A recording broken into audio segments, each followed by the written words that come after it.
A pilot was killed when his plane crashed into a house in New Jersey today. Tonight, we're speaking with neighbors who rushed to the house after hearing what they thought was an explosion. CBS 2's Jessica Layton is live on the scene in Colonia with more. Jessica?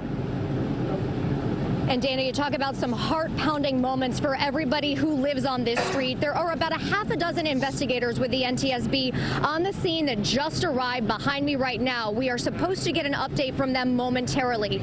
In the meantime, we can tell you in the last half hour or so, we did learn that that pilot, an experienced pilot, did pass away in this plane crash today. 7 hours after the crash, you can see there is still smoke rising from that home. The family wasn't here when the plane crashed, but when they got here and they saw the devastation to their property, they cried.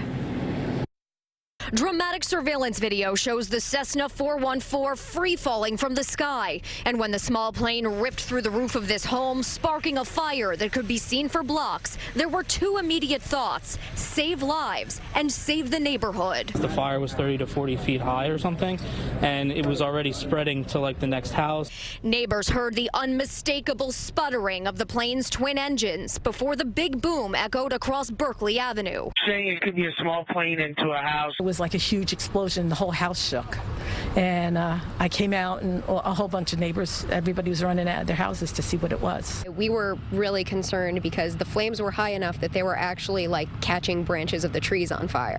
Amanda and Jason Kristofiak live a few houses down and called 911 to give the homeowners, who thank goodness weren't here, the horrible news. I think it's on fire.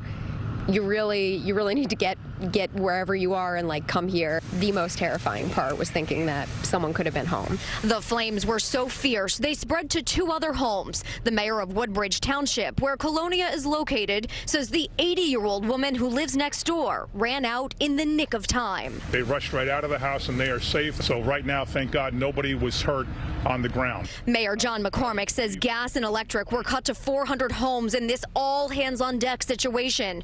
We're told the pilot was the only person on board. He was flying from Virginia, trying to get to nearby Linden Airport using instruments. Visibility was 4 miles and rapidly dropping to 2 miles at the time of the crash. Late in the afternoon, we learned the pilot passed away. A friend of his, who also flies planes, came to see the wreckage for himself. It was somebody texted me. People were texting me all day. Did you hear about the crash? Did you hear about the crash? And then finally somebody texted me and said, hey, that was Mike Slosh. And I was like, wow, are you kidding me? It was really a shock.